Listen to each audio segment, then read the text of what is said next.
गिरते हैं शेरों सवार मैदाने जंग में, वो क्या खाक गिरा करते हैं जो घुटनों के बल चलते हैं। राधे कृष्णा दोस्तों। तो असफल होने से बिल्कुल डरिए नहीं। अरे फेल वही तो होगा ना जो एग्ज़ाम देगा, और जो एग्ज़ाम ही नहीं देगा उसे तो कुछ पता ही नहीं है क्या है सफलता और असफलता पाने के बाद का माहौल, क्या पता उन्हें। तो राधे कृष्णा दोस्तों, आज मेरे पड़ोसन ने ही अब्बू को नहला दिया था, तो मेरा एक काम बच गया, क्योंकि अब्बू को नहलाने में ना बहुत टाइम वेस्ट हो जाता है। फिर उसको मनाना, उसको तैयार करना, तो सब कुछ उन्हीं ने करके भेज दिया था। अव्या के नेल्स बड़े हो गए थे ना, तो मेरी अव्या ना कुछ चीज़ों में बहुत अच्छी है, तो उसने आराम से नेल्स खुद ही कहती, मामा मेरे नेल्स बड़े हो गए हैं, कट कर दो। और टाइम से पहले समझदार हो रही है वो। अभी सिर्फ 1.5 साल की है और बहुत जल्दी बोलने भी लगी है और बहुत चीज़ें समझने लगी है। उसको ना थोड़ी थोड़ी सारी पोएम्स याद हो गई हैं। हर पोएम वो खुद बताती है, मम्मा ये वाली पोएम लगा दो, मम्मा वो वाली पोएम लगा दो। बच्चे के साथ वक्त का पता ही नहीं चलता।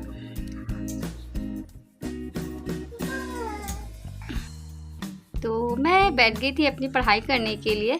10:15 हो रहा है।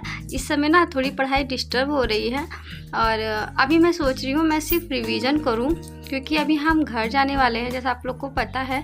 तो वहाँ पे तो रिवीजन वगैरह तो छोड़ो, शायद मैं बुक्स भी ना उठा पाऊँ कुछ दिन के लिए, क्योंकि हम कुछ दिन के लिए घर जाते हैं। तो वहाँ पे अगर हम बैठ के पढ़ने लगेंगे ना, तो वो चीज़ भी सही नहीं है। फिर हस्बैंड भी गुस्सा हो जाएंगे कि यार हमारे घर को तुम टाइम नहीं दे रहे हो। तो इसलिए हमें हर चीज़ देखनी पड़ती है कि अगर हस्बैंड हमें सपोर्ट कर रहे हैं तो हम भी किसी का दिल ना दुखाएं। इसलिए मैं सोच रही हूँ कि जब तक मैं भी 2-4 दिन यहाँ पे हूँ, मैं तब तक अपनी हर चीज़ रिवाइज़ कर लेती हूँ। और नोट्स तो मैं वहाँ जाके अगर टाइम मिलेगा तो नए नोट्स बना लूँगी। तो अभी मैं कर रही थी साइंस रिवाइज़। ये नोट्स मेरे बहुत पुराने हैं, चंदा इंस्टीट्यूट के नोट्स हैं।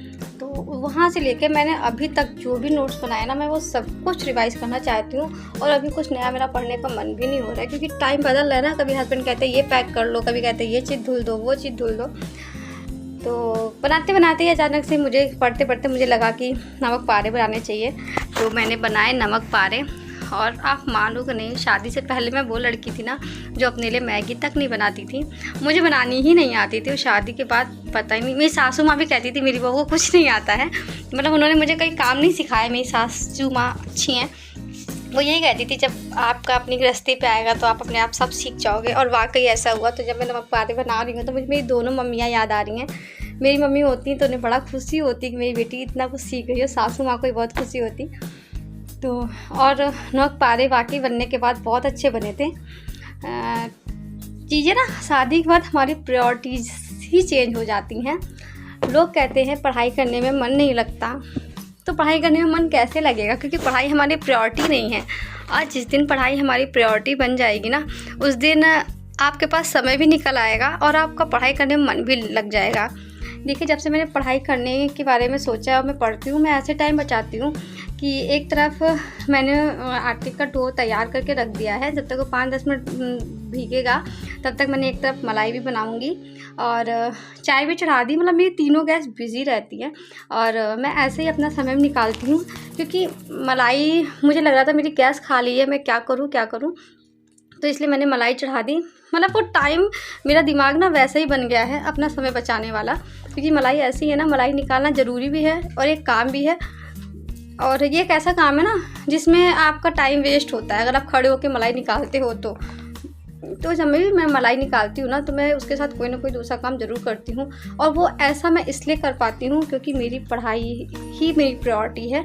और ऐसा नहीं है मैं और काम स्किप कर ही नहीं सकती, जैसे बाबू को देखना, हस्बैंड को देखना और भी बाकी काम है। लेकिन ये पता ना दिमाग में चलना कि मैं यहाँ से 10 मिनट निकालूँ, वहाँ से 10 मिनट निकालूँ, वहाँ से 20 मिनट निकालूँ। देखो, आपकी किचन है, आपको पता है आप कैसे उस किचन को मैनेज कर सकते हो। आपके बच्चे हैं, आपकी फैमिली है, आपका परिवार है, आप कैसे सबको बना सकते हो और कैसे सबको खुश कर सकते हो। देखो, पढ़ाई आप टेंशन में नहीं कर सकते। आप सोचो, मुझे कतई फ़र्क नहीं पड़ता, हस्बैंड गुस्सा हो, सास ससुर गुस्सा हो, कोई भी गुस्सा हो, मैं पढ़ लूँगी। आप नहीं पढ़ पाओगे। 2 दिन पढ़ोगे, 3 दिन पढ़ोगे, फिर आप नहीं पढ़ पाओगे। तो आपको ऐसे पढ़ना है ना कि हाँ, आपको सबको 100% नहीं तो हाँ 80% तो आपको खुश करके ही चलना पड़ेगा। आप तभी पढ़ाई कर सकते हो, क्योंकि हम लोग ऐसी फैमिली से हैं कि हमारी मैके वाले भी यही कहेंगे पढ़ाई तुम्हारी भाड़ में जाए, पहले अपना ससुराल संभालो। कहने की बातें होती हैं बेटा शादी के बाद पढ़ा देंगे और शादी के बाद तुम पढ़ लेना तुम्हें सारा माहौल मिलेगा, ऐसा कुछ नहीं होता। शादी जब हमारी होती है तो हमारी प्रायोरिटीज़ चेंज हो जाती हैं। शादी की पहले की प्रायोरिटी कुछ और होती है और शादी के बाद की प्रायोरिटीज़ कुछ और होती है। भले आप कितने बड़े भी टॉपर हो, लेकिन अगर आपने शादी कर ली है तो आपकी प्रायोरिटीज़ चेंज हो जाएंगी। ससुराल वाले चाहे जितना भी कह रहे हैं हम आपको अच्छा माहौल देंगे, माहौल वो देंगे, लेकिन माहौल कब देंगे? जब आप उनके किचन का काम सारे कंप्लीट कर चुके होंगे और बाकी रिश्तेदारी नातेदारी सब निभा चुके होंगे, उसके बाद आपके पास जो बचा कुछ टाइम होगा आप तब पढ़ो आराम से। और आपको अच्छे से पता है उसके बाद टाइम बचता नहीं है।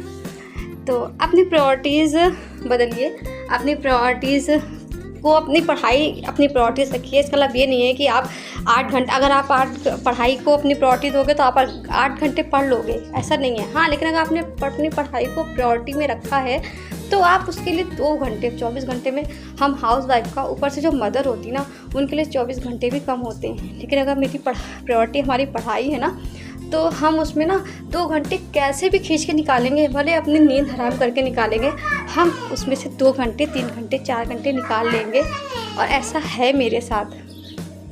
मुझे लगता था मैं पढ़ ही नहीं पाऊँगी, अब मेरा बच्चा जब बड़ा हो जाएगा मैं तब पढ़ाई स्टार्ट करूँगी।